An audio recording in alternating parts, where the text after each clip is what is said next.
y algunos vamos a recordarlos cuando hablemos de embriología al final. Entonces algunas cosas vamos a pasar rápido, ¿ya? Pero obviamente aquí sí nos vamos a detener un poco. Este es otro esquema muy interesante para describir las funciones y también la estructura del sistema reproductor femenino, ¿ya? Entonces aquí hay bastante material para consultar ahora, hay que aprovechar toda la hoja, ¿ya? Acompáñenme con una oración como siempre.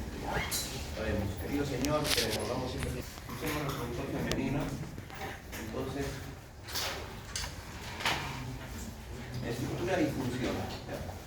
Entonces, aquí vamos a ver las glándulas mamarias, que no las estudiamos a detalle, más lo van a ver en embarazo, parto y puerperio, unos días más. Genitales externos, uso otro nombre en una sola palabra para genitales externos. Vulva, correcto. ¿Verdad? Esto está vagina, útero, trompas uterinas, uterinas, que son todos los conductos que van a guiar primero el óvulo para ser fecundado y después en el parto van a conducir al producto o al bebé fuera del cuerpo de la madre, ¿verdad? Y los ovarios, a los cuales nos vamos a detener bastante, esto junto con la estructura de la pelvis femenina, ¿ya? Entonces, en sus funciones, sobre todo la ovogénesis como la espermatogénesis está relacionada con los testículos, la ovogénesis está relacionada con los ovarios, que son estructuras homólogas, ¿verdad? En cuanto a esa tarea, ¿no? La ovulación, no solamente la maduración de esos ovogonios, el proceso de la ovogénesis, como vamos a ver, con procesos similares a los del varón, después de la mitosis, la meiosis 1, la meiosis 2, solo que con diferentes épocas o etapas en las cuales se produce de acuerdo a la edad de la niña o de la mujer. La ovulación, obviamente luego cuando hay un óvulo maduro, viene la ovulación, la producción de estrógenos y progesterona, primero por las células de la teca interna, la granulosa, ¿verdad? Y después ya se encarga el cuerpo lúteo de hacer la síntesis de estrógenos, progesterona y otras dos hormonas más. ¿Cuáles son esas dos hormonas más? Estrógenos, progesterona y inhibina. ¿Y qué más? Relaxina. Bien, están leyendo. Hay que leer, por favor. Ya son capítulos bien cortos y hay que aprenderlos de memoria. Como son cortos, son fáciles de leer y fáciles de memorizar, ¿ya? Entonces, estrógenos, relaxina e inhibina, el cuerpo lúteo. Pero las células de la granulosa, principalmente los estrógenos, ¿no? Que poco a poco se van acumulando hasta producir un pico para que aproximadamente el día 14 se produzca la ovulación, ¿ya? Esa parte de fisiología la vamos a ver todavía más adelante. Recibe las células espermáticas, obviamente parte de esta estructura para recibir las células espermáticas. Adelante. Y permite el desarrollo de la descendencia. Obviamente permite el útero, sobre todo permite el desarrollo del producto, ¿verdad? Entonces, eso es en un resumen todo lo que podemos tener y lo que vamos a revisar. Y después están las interrelaciones que les mencioné la otra vez, ¿verdad? Hasta ahí. Entonces, mira, comenzamos con esta interrelación. Comenzamos por acá, porque eso es lo que nos interesa, ovogénesis, ¿verdad? Ahora, la ovogénesis en la mujer es distinta que la espermatogénesis en el varón. ¿Por qué? Porque esta ovogénesis se desarrolla durante la etapa embrionaria. Del endodermo, una de las tres láminas en las cuales se divide esa placa primigenia, del endodermo salen hacia el saco vitelino y del saco vitelino van a pasar a los ovarios. En el libro menciona que directamente del saco vitelino pasan a los ovarios, pero en realidad no se forman en el saco vitelino, sino migran desde el endodermo hacia el saco vitelino y de ahí van al ovario. Eso lo vamos a ver un poquito más adelante, pero lo estoy aclarando porque el libro aparentemente menciona que solamente salen del saco vitelino, si ya leyeron esa parte, ¿ya? Pero antes del saco vitelino se formaron en el endodermo. Luego van madurando por mitosis, muchos de ellos se generan y algunos alcanzan la madurez, ¿no? Conforme va avanzando su maduración. Bueno, entonces, lleva a cabo la ovulación, ¿verdad? Va a producir finalmente un óvulo maduro o un folículo de Graf, un óvulo, pero que todavía se encuentra en una fase de ovocito primario, como vamos a ver más adelante, para que finalmente sea liberada la ovulación, ¿verdad? Bueno, este óvulo en su migración, el día 14, migra hacia las trompas uterinas o los tubos uterinos, luego viaja hacia el útero y en el caso de producirse la fecundación, pues va a producirse la implantación y va a comenzar a desarrollarse el bebé. Como también ahí se está uniendo con el esperma, hay la posibilidad de que haya una fecundación. Caso contrario, a las 48 horas de haberse producido pues la llegada al útero, no hay fecundación y se produce la menstruación, ¿verdad? Si hay una fecundación, el feto pasa luego a los 40 semanas a la vagina y de ahí se produce el nacimiento. Mientras tanto, tenemos genitales externos que incluyen las glándulas de Bartolino, principalmente, o también glándulas de Skene, que se conocen como estas glándulas vestibulares mayores, porque también hay glándulas vestibulares menores, como vamos a ver, pero de entre todas ellas hay unas que son ampliamente identificables, que son las de Bartolino. En cambio, las parauretrales o las de Skene están rodeando la uretra. Lo vamos a ver un poco más adelante, rodeando la uretra. Entonces, estas que rodean la uretra también son muchas, no es un solo conducto de glándulas vestibulares o de glándulas parauretrales, sino que hay muchos de estos conductos y muchas de estas glándulas.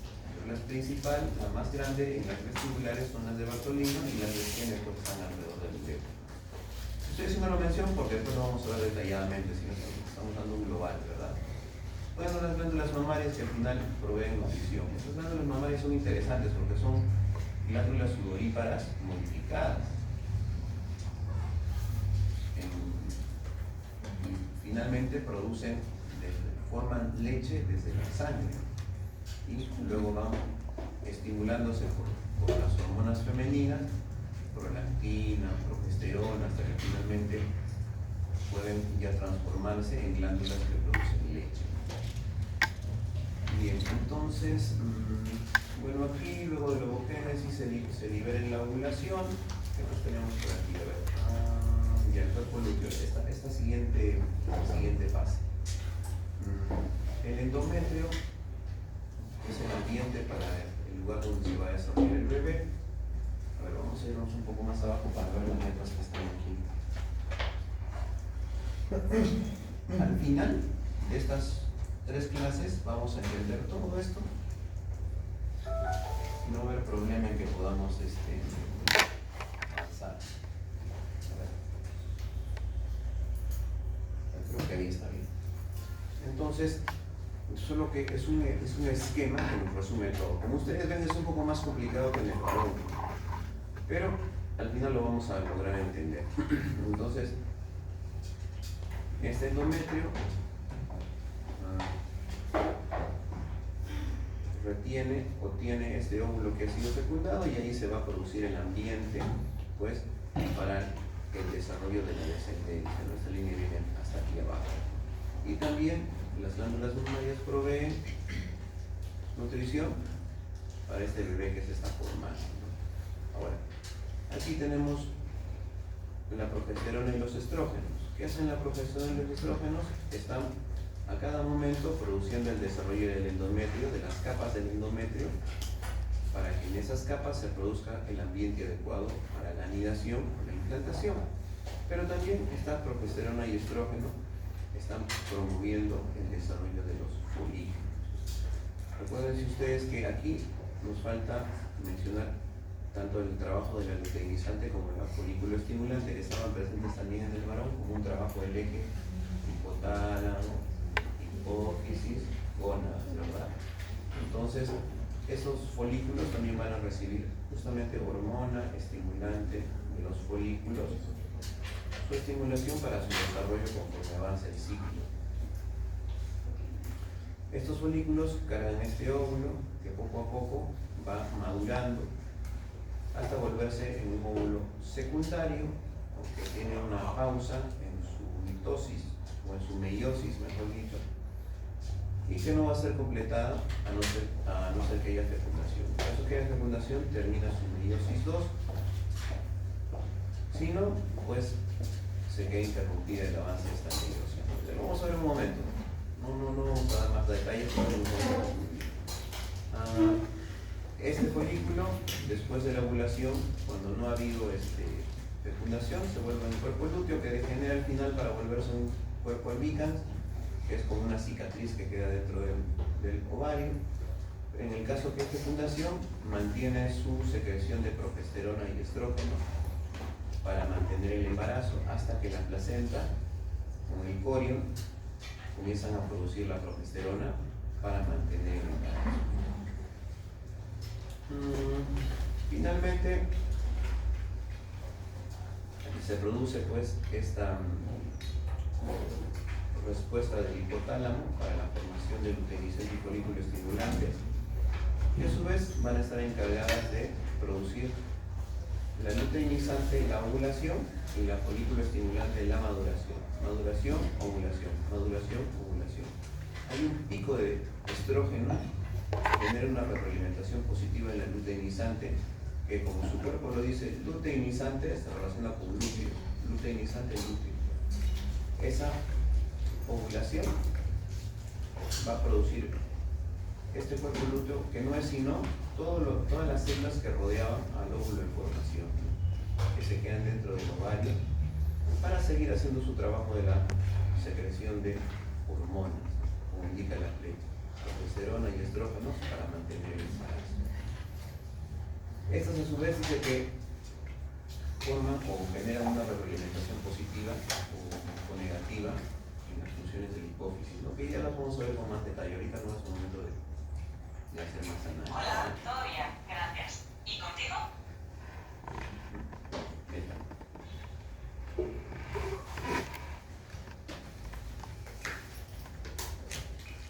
Entonces, este es un cuadro que al final va a resumir. Qué bueno escuchar. Son las 10:40.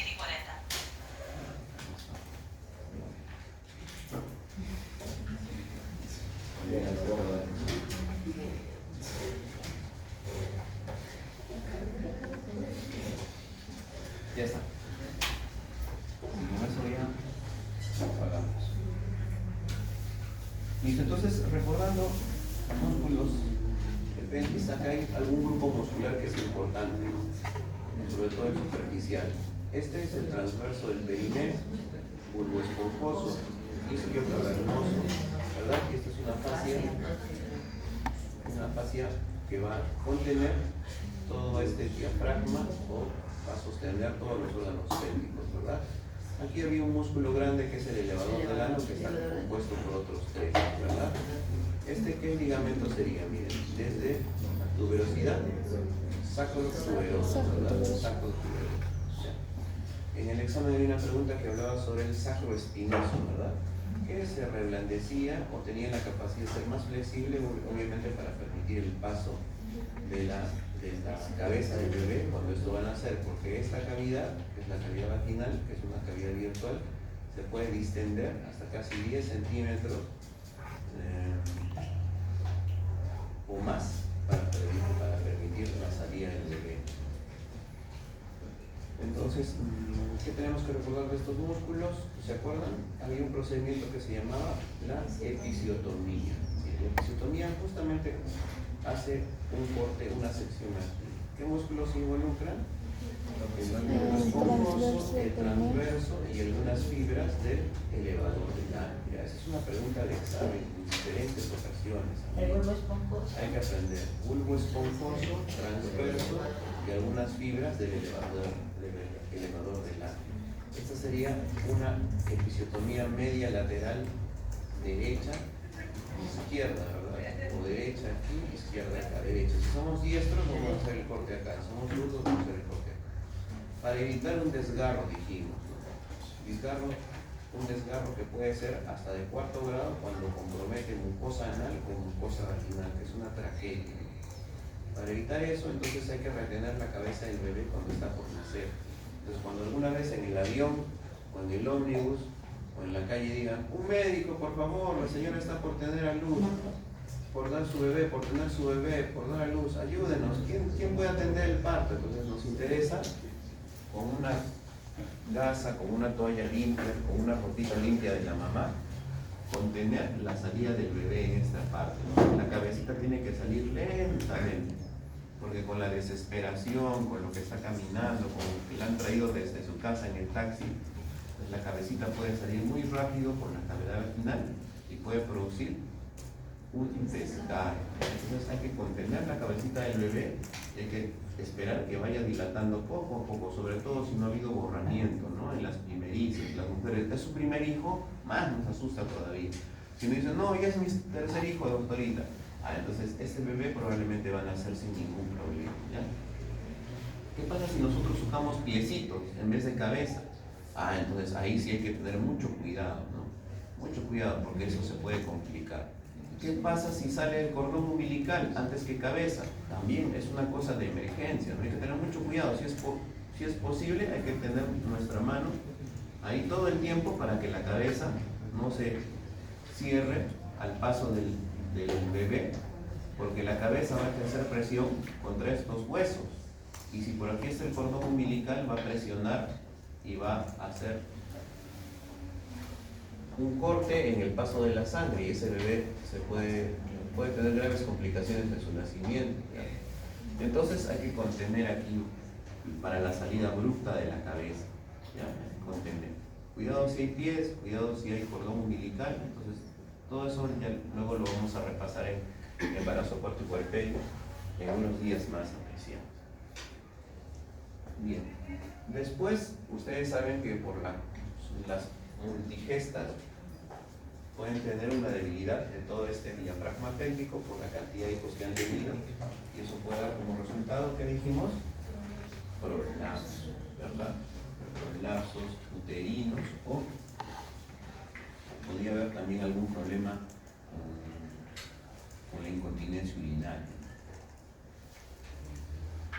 Entonces, esta imagen ya nos la sabemos de memoria. Aquí se está agregando simplemente esta membrana perineal, que ya la vamos a ver en un momento desde otro ángulo. Y se están agregando también los pilares o los cuerpos del clítoris, ¿verdad? Que apenas es un punto el que se ve en la vulva, ¿verdad? Pero miren toda su estructura que está aquí en el borde de las ramas del hueso isquial y del isquio, ¿no? Que está hacia abajo y también rodeando la entrada de la vagina. Esta imagen también la hemos visto para ver la composición del elevador del ano, iliococcígeo, cubo occipital y cubo rectal, que son el músculo principal para conformar ese diafragma. Aquí está la membrana perineal.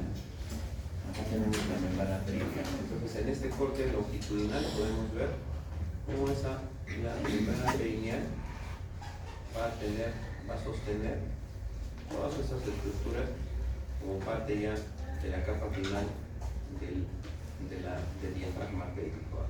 Encima de aquí, o más exterior, ya estaría solo la piel, que va a cubrir la piel del perineo. Entonces, en esta imagen se ve claramente cómo el cubo rectal, por ejemplo, va a dar una vuelta y luego va a regresar. Cubo rectal. En cambio, el cubo coccígeo y el iliococcígeo van hacia atrás a insertarse en coxis.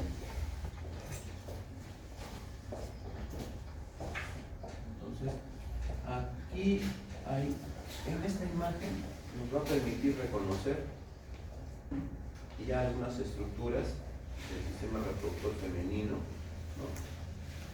Dándonos a ver, por ejemplo, la salida del anillo inguinal profundo, o el anillo profundo, mejor dicho, y el anillo inguinal superficial. Esto depende del oblicuo externo y este corresponde al recto abdominal, ¿no? Al recto anterior, músculos que tienen estos orificios para que por aquí se produzca la salida del ligamento redondo. La función del ligamento redondo es tener en esta posición anterior al útero, ¿verdad? En el varón, ¿cómo se llama la estructura que sale por el anillo inguinal? Conducto deferente, ¿verdad? En la mujer está el ligamento redondo. ¿Ya? Entonces, y esta es la función del útero, como dijimos, ante, verso, flexión. Ante, ¿qué dice? Hacia adelante. Verso, inclinado. Y flexión, miren cómo está un poco flexionado. Es la posición más común o natural del útero. Ante, inclinado hacia adelante porque no está hacia atrás. Ante, verso, inclinado, flexión. Ante, hacia adelante, verso, anteverso, inclinado hacia adelante, flexión. No está recto, está flexionado. Posición normal del útero. Anteverso, flexión. Y aquí encontramos la vejiga relacionada con el útero, con la vagina. Aquí está esta fase superficial que compone ya el periné en una vista lateral, ¿verdad? Aquí nos interesa porque en esta parte hay una estructura que se conoce como una bolsa vésico-uterina, ¿verdad? Y aquí atrás estaría recto uterina o Douglas en una sola palabra. Vésico-uterina, son bolsas, son espacios. Vamos a ver ahorita cómo el peritoneo cubre todas estas estructuras. Y dejan ahí una capa que luego puede ser un espacio en donde se colecciona líquidos. Hace un momento, por ejemplo, estábamos viendo que cuando hay alguna secreción de líquido o pus en una enfermedad pélvica inflamatoria, ¿no? O una hemorragia o por un embarazo ectópico, se puede acumular sangre o pus en esta zona. Pero mira, por este formix anterior, formix posterior, que son fondos de saco que están rodeando el cuello uterino, acá no se puede visualizar el formix lateral, pero por el formix anterior podrías ingresar con una aguja para extraer y comprobar qué clase de líquido se está acumulando aquí, ¿no? O al fondo del saco de Douglas también se podría entrar por aquí. ¿Por el Principalmente, sí, a la bolsa vésico-uterina por el formix anterior, saco de Douglas o bolsa recto-uterina por el formix posterior, anterior, posterior, anterior, posterior, ¿verdad? Vamos a ver en esta se ve un poco más complicado. Esa imagen es importante, no está en el texto. Ustedes saben que las referencias están aquí abajo. Esta es de... A ver, acá lo vemos. Un ratito. Aquí está, es de Grey Anatomía, la tercera edición del 2015. Solo que es muy abundante y por eso es que hacemos solo selección. Las imágenes que no están en el libro, la referencia está aquí abajo. Entonces, en este caso, miren ustedes cómo cubre el peritoneo. Aquí, ¿verdad? Haciendo estos fondos de saco o estas bolsas.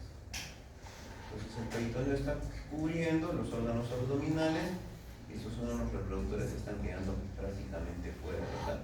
Solo por la capa. Hay áreas del ovario que no están cubiertas por peritoneo. ¿Por qué?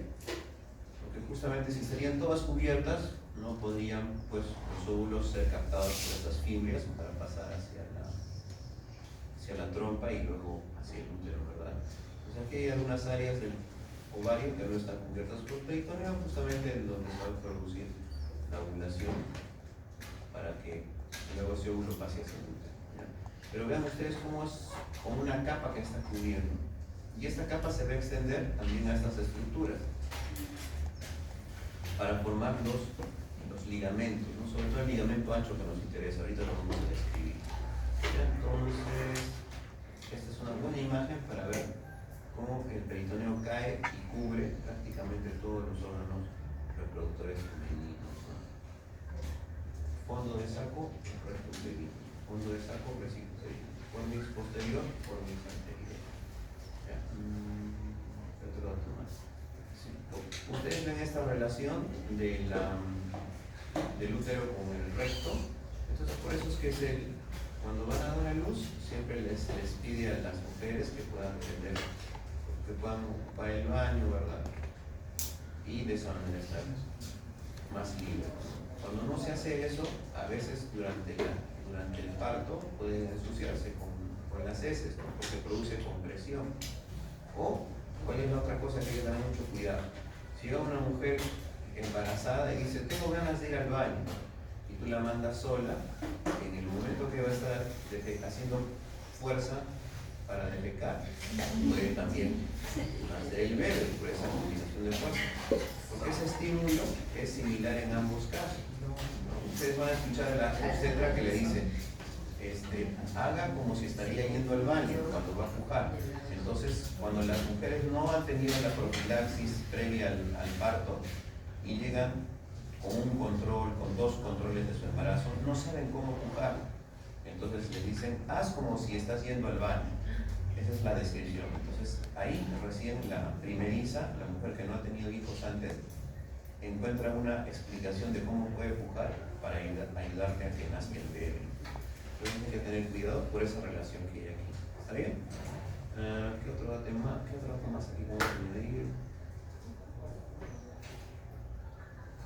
Ya vean ustedes cómo este ligamento ancho está cubriendo o está conteniendo estas estructuras importantes, como las arterias, o como el ligamento ancho, o los uréteres, ¿no? Están descendiendo hacia la vejiga. En esta imagen de aquí abajo podemos ver cómo ese pliegue, el peritoneo, va a formar todo esto que se conoce como el ligamento ancho del útero. ¿De qué se compone el ligamento ancho del útero? Atención, mesosalpinx. Miren, mesosalpinx. Está poniendo un punto de fijación para la trompa uterina. Mesovario. Está estableciendo un punto de fijación hacia el ligamento ancho del ovario. Mesometrio, que nos sirve para un punto de fijación del útero. Mesometrio. Y decíamos que está cubriendo algunas otras estructuras de fijación, como el ligamento redondo del útero, ligamento carlinal, ligamento uterosacro, etcétera, que los vamos a repasar cuando veamos útero. Ahorita nos interesa esto, ya que vamos a ver en detalle. Entonces, ¿de qué se compone el ligamento ancho? Mesosalpinx, para fijar la trompa, mesovario, para fijar el ovario, y el mesometrio, para fijar el útero, ¿verdad? El ovario tiene aparte dos otros ligamentos más que los vamos a revisar. Hay un ligamento útero-ovárico que va a unir el borde interior o el punto inferior del ovario al útero, y hay un ligamento suspensorio que une el ovario hacia la pared pélvica. Ahora lo vemos. Solo quiero que esta imagen recuerden, porque ven cómo el peritoneo, cuando cae, cuando cubre los órganos reproductores femeninos, finalmente forma estos pliegues, ¿no? Esto no es uno solo, es un pliegue. Y hacia acá iría hacia atrás. Si esto continúa, continuaría hacia atrás, ¿verdad? Para cubrir el resto de órganos. ¿Está bien? Entonces, eso también es importante recordar cuando se hace cirugía, cuando se hace cesárea, el paciente, el médico, el ginecólogo, hace una disección manual de esta porción. Tiene que separar el peritoneo de la vejiga. Entonces entra con sus dedos porque tiene que llegar hasta aquí. ¿Para qué? Para hacer un corte en el útero, ¿verdad? Para extraer al bebé. Entonces, este procedimiento de disección manual que hacen normalmente y también tienen que separar esta parte porque como está muy junto, cualquier corte podría lesionar la vejiga. Y créanme que eso es una situación bastante grave. En el internado es probable que a alguno de ustedes les toque asistir cesáreas. Entonces, en una ocasión, cuando estábamos haciendo una cesárea, la paciente pasó a la cama y ¿qué sucedió? Por la sonda vesical comenzó a salir sangre, hematuria. Entonces el ginecólogo se asustó. La enfermera le dijo, doctor, la bolsa colectora está llena de sangre. Y se quedó paralizado. ¿Por qué? Porque si hay hematuria en la bolsa colectora, ¿qué quiere decir? Que durante la cesárea ha habido sección de vejiga. Entonces el cirujano dijo, a ver, ingresemos de inmediato, no llamen al anestesiólogo, se desesperó. Pero luego la enfermera le dio una buena noticia. Por eso, amigos, la jefa de enfermeras debe ser nuestra mejor amiga. A los varones, después de la mamá, está la jefa de las enfermeras. Por favor, hay que aprenderse en el serum, sobre todo, las van a ustedes valorar bastante, porque ellas les van a salvar de muchos problemas. Vino la licenciada y antes de que se arme el escándalo con la familia y con el anestesiólogo, dijo, doctor, no han colocado correctamente la sonda vesical. Y la sonda vesical ha salido y esta sangre que está viniendo no es de uretra, es de vagina.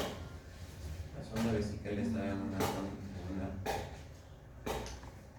no habían inflado bien el globito, se había salido y estaba viniendo esa sangre de vagina. Obviamente tenía que venir de vagina porque luego de la cesárea se utilizan unos dilatadores para producir la apertura del cuello, del cervix, y por ahí salga el resto de sangre. Porque se extrae la placenta y se extrae también el bebé en una cesárea. Pero al final se dilata el cuello para que salga el resto de sangre, ¿verdad? Entonces con eso volvió el color al rostro del ginecólogo que estaba realmente asustado. Entonces, cuando sucede eso, ese procedimiento, esta zona ya no queda tan flexible o tan fácil de mover. ¿Por qué? Porque luego se forman adherencias. Esas adherencias son como el pega-pega de la ropa, ¿no? El scratch de la ropa, que en una siguiente intervención hace que el procedimiento sea un poco más complicado. Eso ocurre en realidad en toda cirugía abdominal, porque el peritoneo luego se puede hacer adherencias, inclusive cerrando estas bolsas o haciendo que haya algunas secciones en las cuales los intestinos tengan esas adherencias y haya obstrucción intestinal. Entonces, por eso es importante esta imagen de recordar. Aquí es una visión ya anterior de este peritoneo que está cubriendo los órganos, ¿verdad? Aquí, por ejemplo, vejiga urinaria, peritoneo que está cubriendo órganos, inclusive el recto, ¿verdad? Una bolsa que está conteniendo los órganos abdominales, intestinos, ¿no? Y debajo de eso, pues están los órganos. Esto es lo que hemos hecho en práctica, ¿no? Estamos usando una imagen que ilustre lo que habíamos hecho ahora en práctica, ¿no? Para hacer un resumen. Yo les decía a uno de sus compañeros que tienen que medir la longitud de aquí hasta aquí de su mano. Ahora vayan a su casa y van a aprender la medida de la punta del dedo medio hasta el borde del primer dedo del pulgar. Si esto mide 12 centímetros, entonces ustedes lo pueden utilizar en una maniobra de tacto vaginal. Aquí está tocando con su dedo medio el promontorio. Entonces, desde el promontorio hasta este borde externo de la sínfisis inferior y externo de la sínfisis del pubis, ¿cuánto debería ser la medida? 12 centímetros. Entonces, si tu mano es menos de 12 centímetros, ya no vas a poder hacer la maniobra, ¿verdad? Tienes que cambiar de tu técnica. Miren, una cosa es hacer la técnica con el pulgar extendido y otra cosa es hacer la técnica sin el pulgar extendido. Si mi mano es pequeñita, entonces yo voy a usar esta técnica. Pero si mi mano es grande, voy a usar esta técnica donde el pulgar está levantado, ¿verdad? ¿Cómo está esta mano? Está así. ¿Ya? No está doblado el cardo del brazo. Si estaría así, no hay espacio, ¿no? Normalmente estaría así. Acá está el pulgar, miren. Pero yo voy a poner mi mano así. ¿Por qué? Porque desde aquí hasta aquí hay 12 centímetros. 13 centímetros en realidad. Yo ya me he medido mi mano. Mírense sus manos. Si mi mano no alcanza esos 12 centímetros, ¿cómo voy a hacer mi técnica? Para entrar. Porque si no va a ser un tope y no me va a dejar medir. Entonces, ¿cómo voy a hacer mi dedo? Para abajo. Y ahí voy a tener que usar la ayuda de mi otra mano.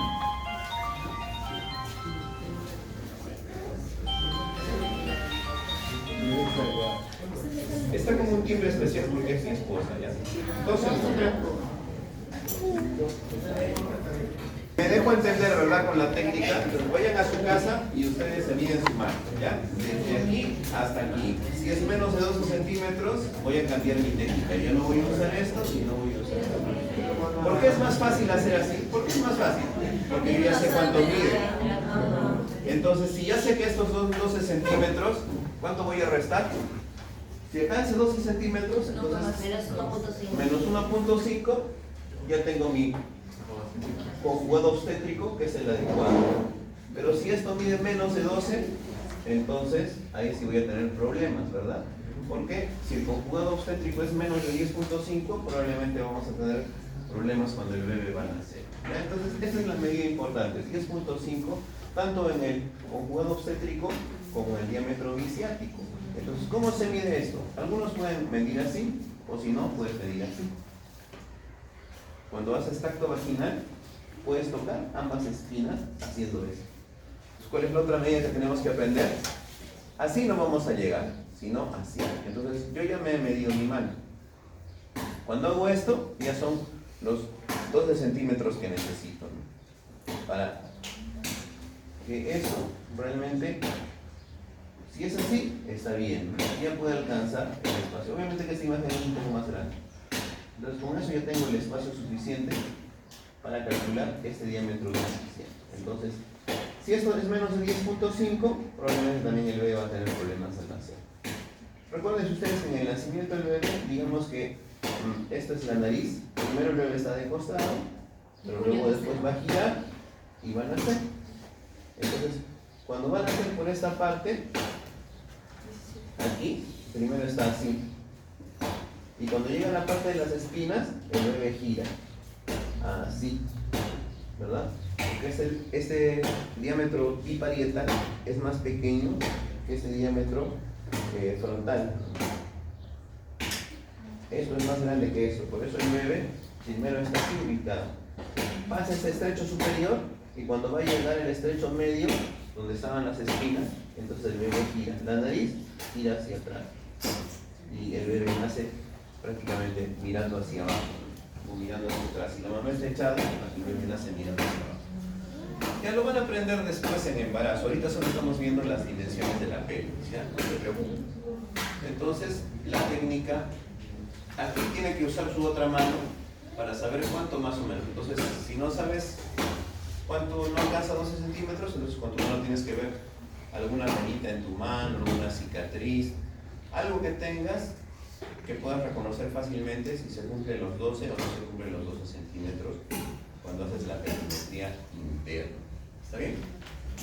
Eso es en cuanto a la perimetría interna. Esto de aquí abajo sí es más fácil, ¿no? Porque es el diámetro intertuberoso. Porque es 11 centímetros. Entonces, si es 11, es superior a 10.5. Entonces, prácticamente ya no tiene mucha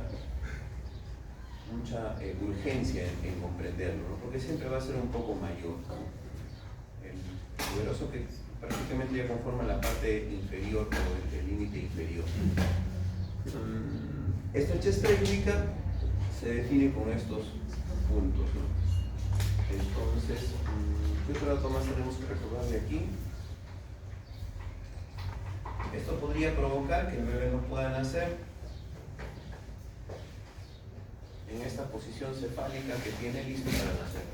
¿Se imaginan si está en podálico o si primero están sus piecitos? Por eso les digo que hay que tener cuidado si tocan pie o si tocan cordón umbilical. Porque los pies van a salir fácil por aquí o por esta estrechez pélvica. Los pies, la cadera, el tórax, y donde ya no va a avanzar el parto. Cuando llegue a la cabeza. Entonces te quedas con todo el bebé afuera y no sale la cabeza. Te metiste el problema. ¿Verdad? Porque la cabeza es la que tiene que nacer primero. Por eso es que un parto en posición pélvica hoy en día prácticamente es una indicación de cesárea. Hay muy pocas personas que se arriesgan o profesionales que se arriesgan a hacer un parto en posición pélvico o de pies sin conocer. Más aún si no ha tenido controles. Porque de repente el bebé es macrosómico, es grande y te vas a meter en problemas. Solo se atiende un parto así en podálica cuando está en urgencia, cuando el bebito ya está con la cintura prácticamente afuera de la mamá.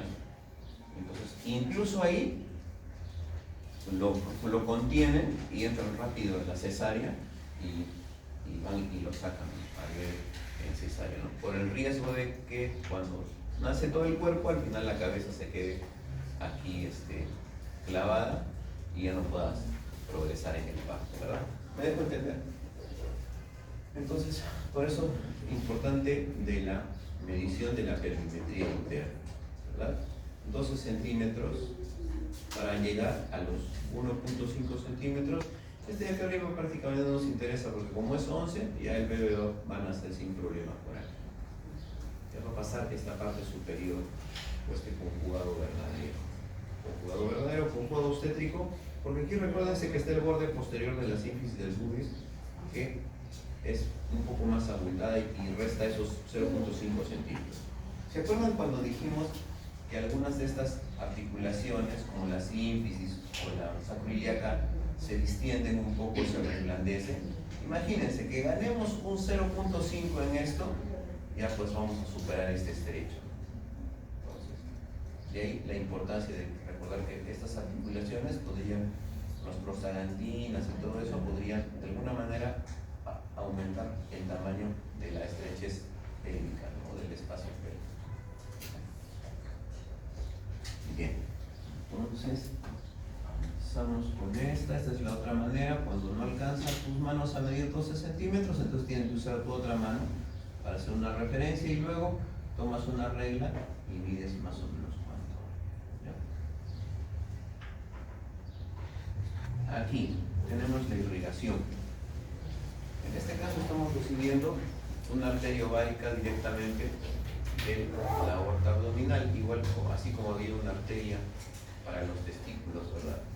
Entonces al final se dividen en dos ramas, para la trompa y para el ovario. Al final van a dar anastomosis hacia la arteria uterina, hacia el útero, ¿no?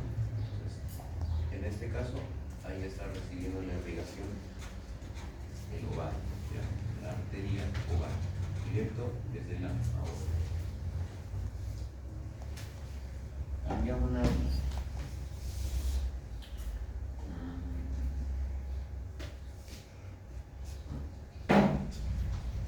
aquí, entonces aquí hay otra irrigación.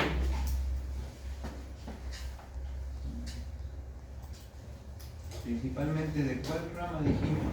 ¿Se acuerdan? Esto hemos hecho. Esta es una pregunta fija, ¿no? Hacer un diagrama de la irrigación de la pelvis. Comienza con aorta, ilíaca común. Ilíaca común, interna y externa. De la interna, anterior y posterior, ¿verdad? Anterior y posterior. ¿Y cuál es la que nos interesa? La anterior. De la anterior, mira, está viendo la obturatriz, la uterina, ¿verdad? Está viendo la pudenda interna, que es casi la rama final, rectal media, vaginal, etc. Entonces aquí no hay ninguna que sea ovárica, ¿no? Salvo las anastomosis que va a tener la uterina y no las otras. Es que mi teléfono está bien loco, no sé qué ha pasado. Porque yo me acabo de volver a todo. Qué barbaridad, nunca había sonado un teléfono.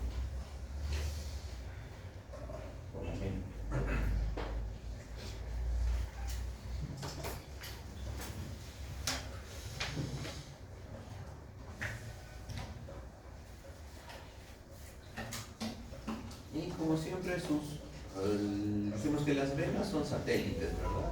A cada una de ellas le corresponde una vena que luego pues hace el drenaje hacia estas venas que van a llevar ya su contenido hacia las cavas, ¿no? Otro más. Sí, solo para recordar la irrigación del apéndice y de esto que ya lo hemos aprendido en el masculino, con el femenino hay que agregarle estas otras, la uterina y la vaginal. Ya igual hay un esquema más detallado en el caso del varón, hemos hecho nuestro gráfico, pero en el caso del femenino, no necesitamos ampliar. En el caso del femenino, igual, tenemos en esta diapositiva, tenemos el parasimpático, el simpático y el somático. Parasimpático principalmente S2, S4. El simpático T12, L2, L1, L2, ¿verdad? Que va a llevar a esa inervación simpática. Y el somático que viene combinado junto con el parasimpático en el S1, S2, S3, S2, S3, S4. ¿No? Sobre todo en este caso nos interesa el pudendo, ¿verdad? Que va a llevar la mayor cantidad de inervación hacia, por ejemplo, los genitales externos. En cambio, los genitales internos van a estar con otro tipo de inervación simpático-parasimpática para cuidar sobre todo, por ejemplo, en el momento del parto, para el estímulo necesario para la contracción uterina, ¿no? Que es involuntaria, ¿no? Esto, acompañado con los músculos abdominales, ya pueden producir pues, que se aumente la fuerza y con eso se pueda producir el nacimiento del bebé, ¿verdad? Igual, de la misma forma que en el varón, el parasimpático está relacionado con la erección, o mejor dicho, el llenado de los vasos alrededor del clítoris, ¿no? Que van a producir una dilatación y de esa forma pues se prepara en la primera fase de la fisiología sexual. Y después el simpático, que va a generar contracciones, ¿no? Junto con el somático, contracciones dentro de los músculos isquiocavernosos y bulbocavernosos que van a proteger la parte del clímax o la tercera fase del orgasmo femenino. Entonces, cuando recordamos estos músculos, los asociamos a esa inervación somática simpática que permite la tercera fase de la fisiología sexual, que es el orgasmo femenino. Estos músculos también tienen una inervación somática de tal manera que pueden ser contraídos cuando uno está en el proceso de la micción, y con eso se puede mejorar, se puede reforzar su funcionalidad. Eso nos va a permitir controlar mejor en las personas que tienen problemas de incontinencia urinaria, pero también puede mejorar la función sexual porque van a comprimirse mejor, de tal manera que van a estimular todas estas zonas que están aquí, ¿verdad? Están recubriendo, esos músculos están recubriendo todas esas estructuras asociadas al clítoris, ¿verdad? Eso se teoriza que pueden ser parte de un ejercicio voluntario, ¿no?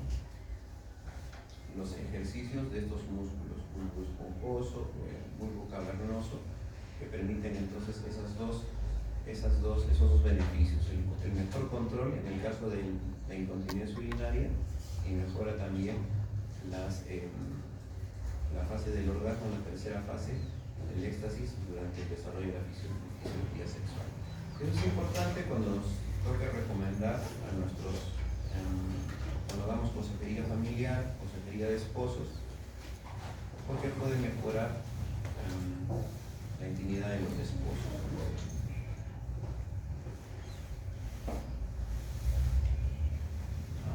Ya, este es un dibujo en donde están en el libro, ¿no? El contenido de diferentes áreas, está para que ustedes lo revisen con sus funciones.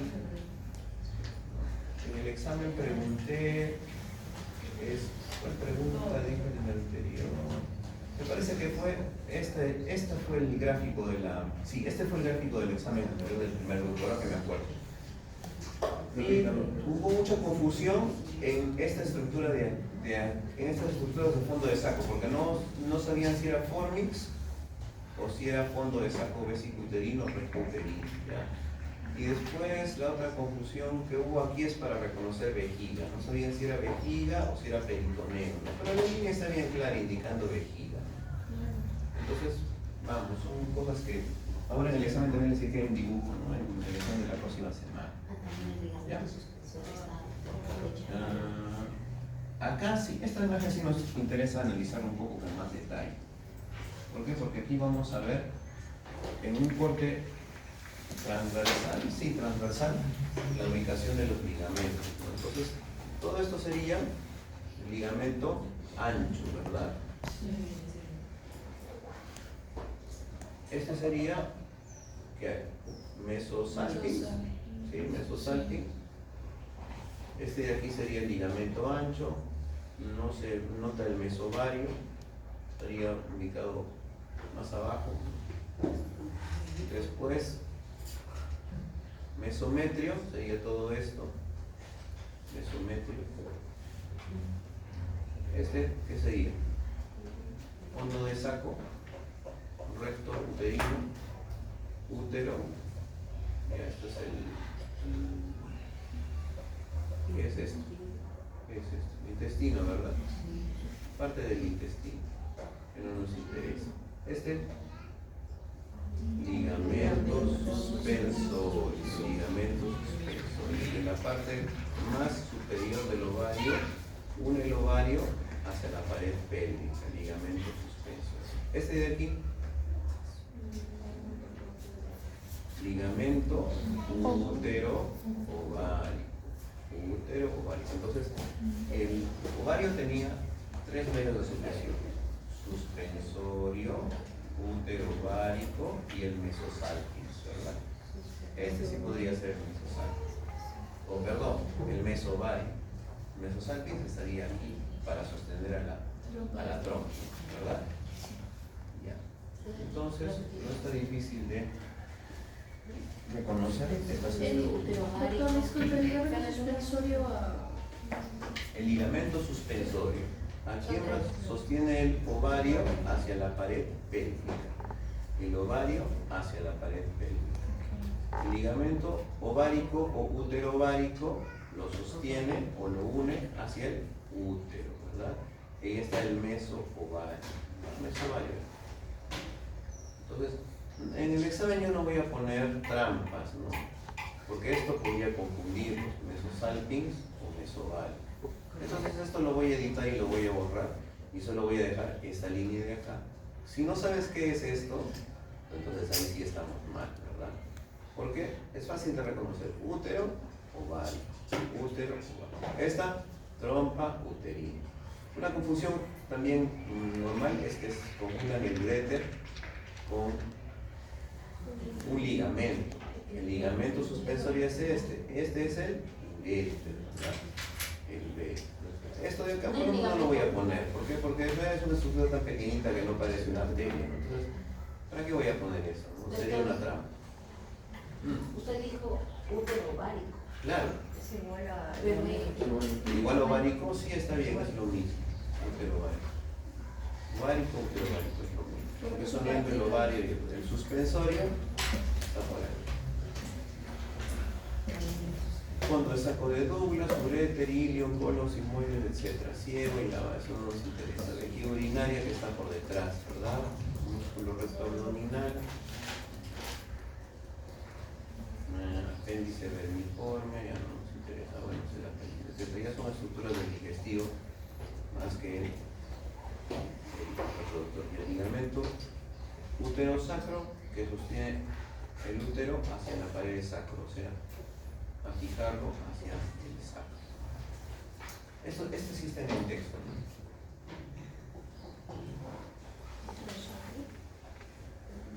Esto sí está en el texto. ¿A qué estructuras está fijado el ovario por el mesovario, el ligamento propio y el ligamento suspensorio? El ligamento suspensorio a la pared pélvica. El ligamento propio del ovario ligamento propio del ovario, útero, o ligamento ovárico o ligamento útero-ovario. Y el mesovario al ligamento ancho, ¿verdad? Está fijado al ligamento ancho con el mesovario. También podría estar fijado, si ustedes recuerdan,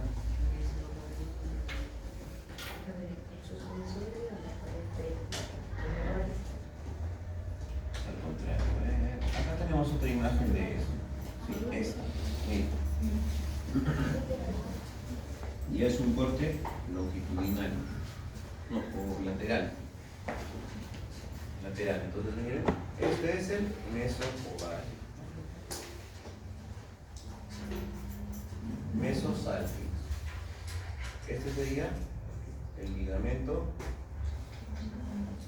ovárico o suspensorio. En este caso me parece que es el ovárico porque está más cerca. El suspensorio estaría por aquí hacia arriba.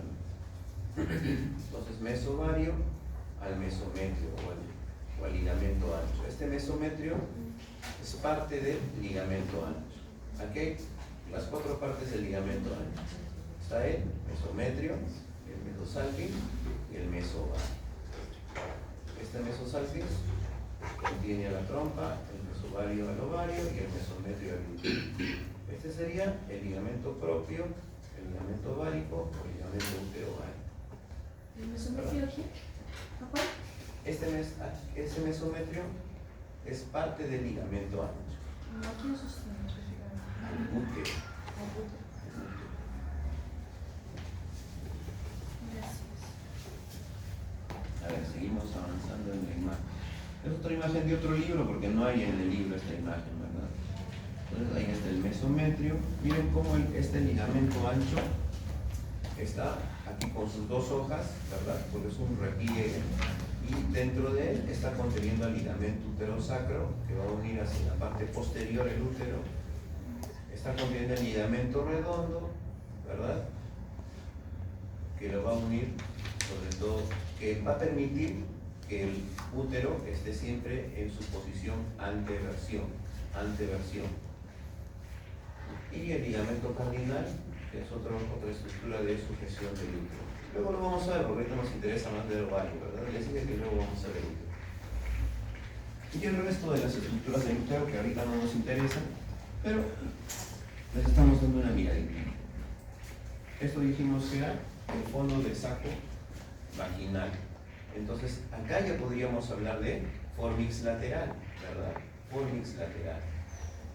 A ambos lados del cuello. El fornix posterior estaría aquí o atrás, estaría hacia atrás, ¿verdad? El fornix posterior. Y del fornix posterior llegamos al espacio de Douglas o saco de Douglas. En cambio, por el fornix anterior llegamos al espacio vésico uterino. Aquí estamos notando fornix lateral. ¿Sí? ¿Me dejo entender? Entonces, solo como un repaso de lo que ya hemos visto hasta ahora. Esto igual lo vamos a ver más adelante cuando hablemos de trompa. Ahorita solo estamos hablando de ovario. Entonces, de ahí el texto continúa hablando sobre la histología del ovario. Primero habla, si ustedes han leído, que hay una capa germinal o un epitelio germinal, cuya denominación, y es una denominación antigua, ¿verdad? ¿Por qué se pensaba que era epitelio germinal? Porque como aquí se producía la ovulación, los antiguos estudiosos pensaban que ese epitelio germinal es el que producía, obviamente, los óvulos o las ovogonias. Pero eso no es cierto, porque esos están en la corteza, ¿verdad? Entonces ahora se conoce como epitelio superficial. Epitelio superficial, más que epitelio germinal. Después de eso está la corteza. Y después la médula. Es una zona de tejido denso y irregular, ¿verdad? Esta zona, en cambio, es una zona de tejido más laxo.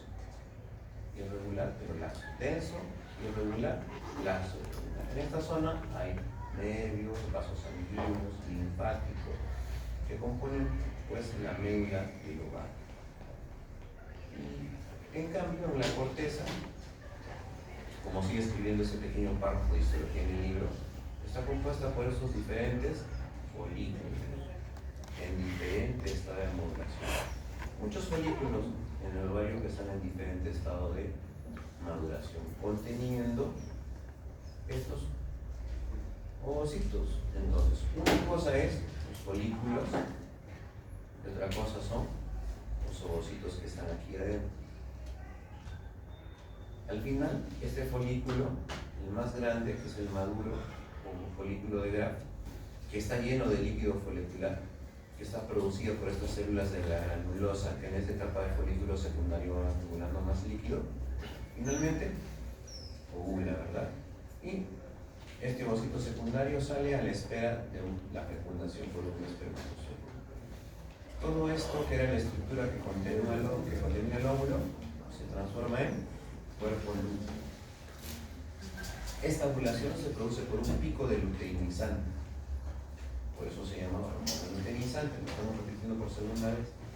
Al final, este cuerpo lúteo también genera o sintetiza hormonas. ¿Cuáles son esas 4 hormonas? A ver, repetimos de memoria. 1, estrógeno. 2, progesterona. 3, inhibina. 4, relaxina. ¿Ya? Bien, ya se la saben. Entonces, esas 4, la relaxina sobre todo para provocar relajación en el útero, para hacer permanecer el embarazo en calma, ¿verdad? La inhibina para inhibir nuevamente en hipotálamo, en hipófisis, la secreción de folículo estimulante y luteinizante, que produce una parada o una pausa en la progresión y en la maduración de estos folículos. Por eso es que durante el embarazo no hay más de esto, ¿verdad? Hasta que viene nuevamente la siguiente oportunidad de embarazo. Al final esto degenera y se forma un cuerpo umbilical, y muchos de los folículos fecundados están al final, o mejor dicho, muchos de los folículos están al final en forma de cuerpo umbilical en el ovario. Ya, ¿qué más tenemos que hablar entonces? Si ya hemos hablado del folículo, tenemos que hablar de lo que contiene el folículo. ¿Qué contiene el folículo? El principio, las ovogonias, ¿verdad? ¿De dónde venían las ovogonias? Del endovelio. ¿A dónde pasaban? Al saco vitelino. Y del saco vitelino al ovario. Durante el desarrollo embrionario, estos ovocitos están multiplicándose por mitosis hasta casi los 200.000 o a los 2 millones. Pero ¿qué sucede? No es como los espermatozoides, ¿verdad? Que se forman todos los días, sino una mujer nace con estos ovocitos. Algunos de ellos van degenerando y se van atrofiando. Otros, sin embargo, van desarrollándose hasta finalmente convertirse en un ovocito secundario, ¿verdad? Primero van a pasar por mitosis, entonces después van a pasar por meiosis. Las mujeres nacen como ovocitos en la profase de la primera meiosis. En la profase de la primera meiosis, eso está en el texto. Todas nacen con sus ovocitos en la profase de la primera meiosis. En la adolescencia, con el crecimiento del cuerpo y las gónadas, comienza a producirse un folículo estimulante y luteinizante. Y entonces dejan su pausa y se comienzan a desarrollar. ¿Hasta qué etapa? Hasta esta etapa. Ovulan. ¿En qué está? Ovulan en un ovocito secundario que está en la metafase de la meiosis 2. Si hay ovulación, va a terminar la meiosis. Si no hay ovulación, no va a terminar la meiosis. Entonces hay una pausa en el desarrollo de la transformación al nacimiento y luego en la ovulación. Se completa solamente cuando hay fecundación. Ya. Ahora lo vemos más detenido en un diagrama que está más adelante. Doctor, disculpe, ¿el cuerpo albicans se permanece invicto o se degrada? El cuerpo albicans se queda ahí en el ovario. Se queda en el ovario, ¿no? Como una huella, como un recuerdo de lo que fue el folículo. Entonces se quedan allí como cicatrices o como restos de lo que hay. Una pequeña fibrosis que puede reducirse en tamaño, pero siempre queda una marca y es como una cicatriz que queda en el cobayo. Okay. Una imagen de histología para recordar lo que hemos mencionado. Y aquí están los diferentes folículos. Más nos interesan los folículos en este momento y ahorita hablamos de los ovocitos. Al principio, en este folículo primordial, vean ustedes que alrededor no hay un orden todavía en la célula, ¿no? Entonces están todavía rodeados de células o fibras de colágeno, células foliculares, ¿verdad? Que están simplemente rodeando. Conforme va madurando hacia un folículo primario, ya se va esta zona que tenía apenas células foliculares en una sola capa, van multiplicándose y se van haciendo células de la granulosa. Estas células de la granulosa producen estrógeno. Luego, esta parte exterior, que es una zona también de generación de células o de tejido de colágeno, se divide en zona de teca interna y teca externa. Que, miren, en esta, a ver, vamos a ampliarlo, verlo más de esta manera. Esto era para resumirlo. Y al final, estas células de la granulosa producen un líquido que es el líquido del folículo maduro o el folículo de la padrona. Vamos a dejar que está un poco más grande.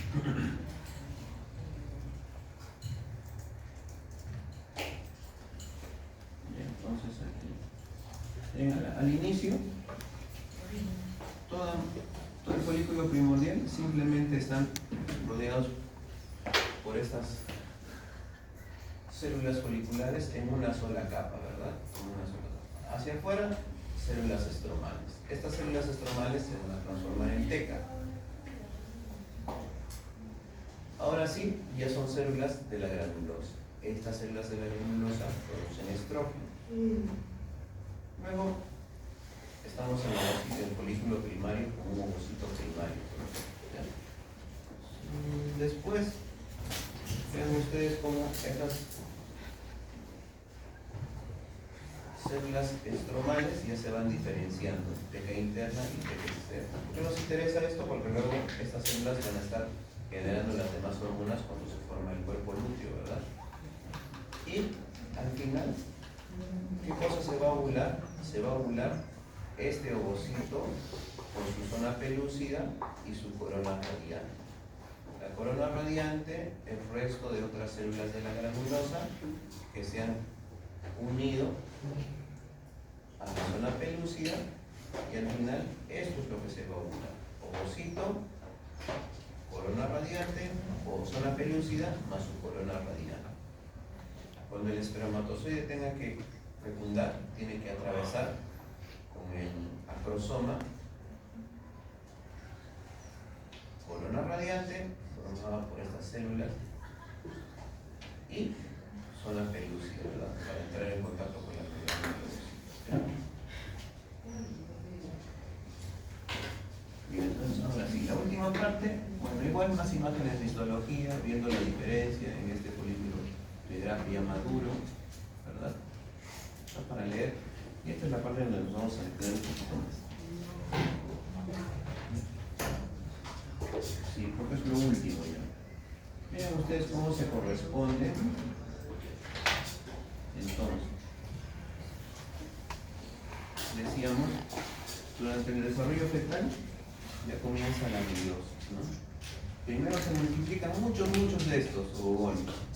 Algunos van degenerando, pero otros sí avanzan después de la mitosis a la meiosis 1. En la meiosis 1 todavía están con su contenido doble de cromosomas, ¿verdad? Para luego terminar la meiosis 1 y iniciar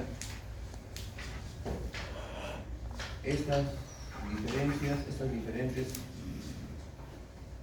transformaciones rumbo hasta la meiosis 2.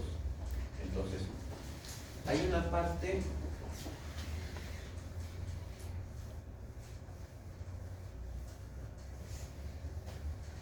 cuando nacen, están aquí todavía, al nacer. Luego del nacimiento están en reposo. en reposo, en reposo. Viene la adolescencia y continúa este camino para iniciar la meiosis 2 con el ovocito secundario. En un momento, durante el desarrollo de la adolescencia, se forma el primer cuerpo polar. ¿Qué es el primer cuerpo polar? No es sino uno de los ovocitos que tiene la mitad del contenido de los cromosomas, pero que finalmente degenera. Esto va a desaparecer, va a degenerar. Un espermatozoide no se puede unir a un cuerpo polar porque no tiene el citoplasma o la estructura necesaria para la fecundación. El espermatozoide se va a unir a un ovocito secundario. Esto degenera. En los espermatozoides el resultado de la meiosis será 4 espermatozoides. En cambio aquí solo va a ser uno, este ovocito secundario. ¿Qué sucede entonces en la adolescencia? Se termina la meiosis 1, inicia la meiosis 2 y se va a ovular el ovocito secundario esperando que haya fecundación. En el caso que haya fecundación, concluye la meiosis 2. En el caso que no haya fecundación, entonces se pierde este ovocito secundario sin haber terminado la meiosis 2. En este caso es un ejemplo de una fecundación. Cuando se produce la fecundación, entonces se forma el segundo cuerpo polar. Miren, si estaríamos hablando del masculino, sería un espermatozoide, 2 espermatozoides, 3 espermatozoides, 4 espermatozoides. El resultado de la espermatogénesis era 4 espermatozoides por cada ovogonio. ¿Se acuerdan? Pero en cambio, en las mujeres es un óvulo maduro contenido en su folículo de Graf por cada ovogonio. Por cada ovogonio, un solo óvulo. Por cada espermatogonio, 4 espermatozoides. Esa es la diferencia. Bien, entonces esto ahora pongámoslo en una tabla mucho más grande, que es esta tabla de la relación con el desarrollo folicular.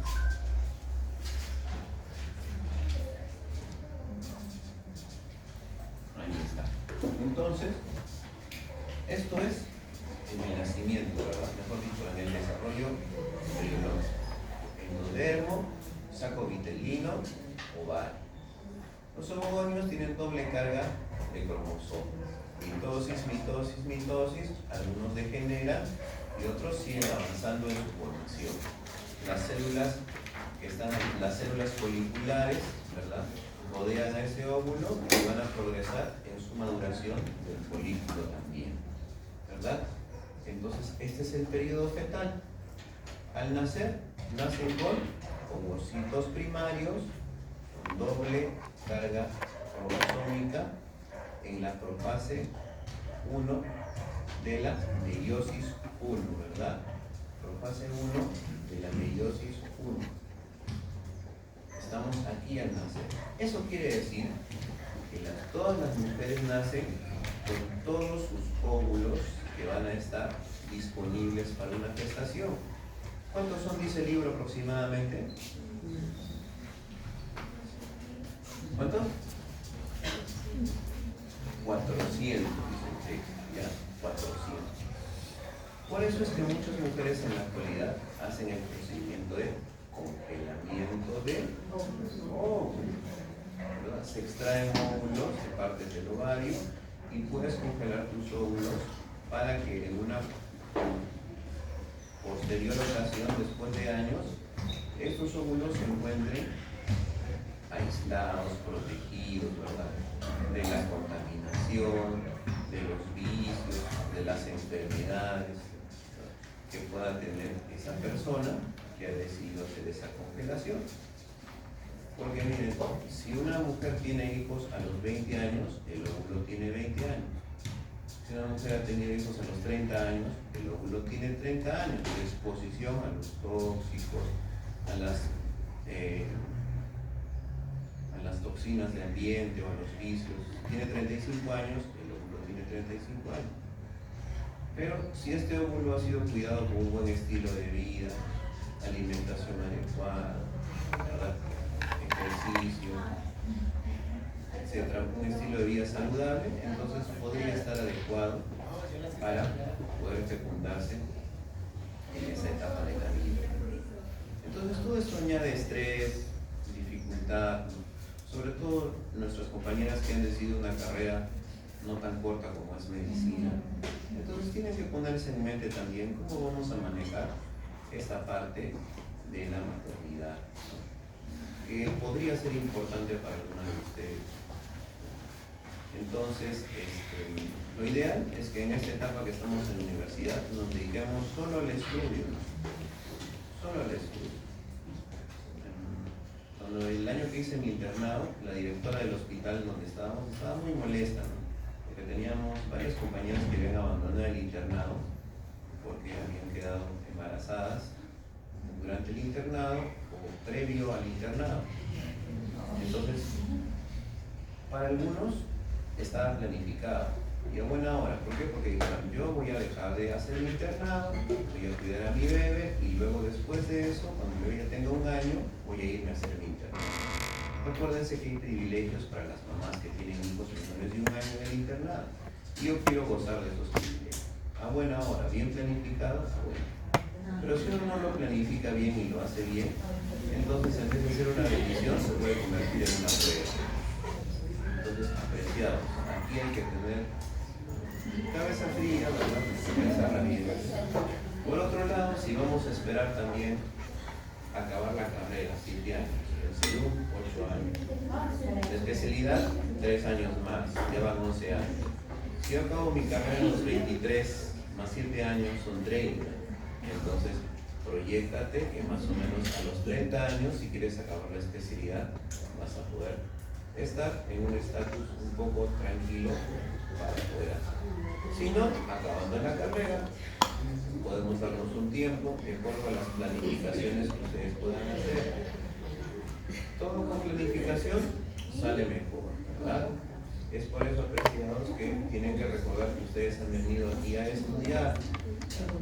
Es cierto que es muy bonito tener una persona que te reconozca y te valore, pero en realidad hemos venido a estudiar y la carrera merece nuestra máxima dedicación, nuestras noches de vela, nuestro amor, nuestras trasnochadas son de la carrera, no son de otra persona, por favor. ¿Ya? Al final, yo tengo una amiga en Juliaca, por ejemplo, que me dice, no, yo solamente quiero ahora estar tranquila, ya me casé, voy a estar con mi esposo, él está trabajando, yo voy a tener a mi hijo, voy a descansar un par de años y él voy a trabajar. Y de ahí voy a volver a trabajar. Bueno, ahora es cuestión de planificar. ¿Ya? Listo. Vamos. Después, en la pubertad, comienza el desarrollo de los ovocitos primarios que van a pasar de la profase 1 hasta la metafase 2. ¿Cómo se ovula? ¿En qué estado del ovocito se produce la ovulación? Ovocito secundario en metafase 2. ¿Meiosis 1 o meiosis 2? Meiosis 2. ¿Ya? Entonces, pregunta clara. ¿Cómo nace? Ovocito primario en profase 1 de la meiosis 1. ¿Cómo ovula? Ovocito secundario metafase 2 de la meiosis 2. ¿Cuánto es la carga genética aquí? 2N. ¿Cuánto es la carga genética aquí? N. ¿Verdad? ¿Sí? Listo. Entonces, aquí sabemos que durante este desarrollo se produce el primer cuerpo polar que degenera, desaparece en el mismo ovario, es reabsorbido, degenerado, etc. Y si hay fecundación, se va a terminar la metafase. Estamos profase, metafase, anafase, y al final telofase ya se completa acá en la meiosis 2, en el caso de que haya fecundación, ¿verdad? Al final este primer cuerpo polar se teoriza, ¿no? O se supone que va a formar otros 2 cuerpos polares. se supone, ¿no? Aunque ya prácticamente estos son cuerpos inexistentes, pero por la teoría lo han puesto aquí, ¿ya? Y en realidad el segundo cuerpo polar es este. Estos ya los han puesto como cuerpos polares degenerados para comparar cómo en el espermatozoide se forman 4, pero en los ovarios o en los óvulos solamente es 1 por cada óvulo. ¿Sí? Aquí se produce la ovulación como cito secundario. ¿Y en qué estado de folículo? Folículo maduro o folículo de Graf, ¿ya? Ojo, entonces en la ovulación, ¿cómo es? Folículo maduro o folículo de Graf. Ovocito secundario en la fase 2 de la meiosis 2. Carga genética bien.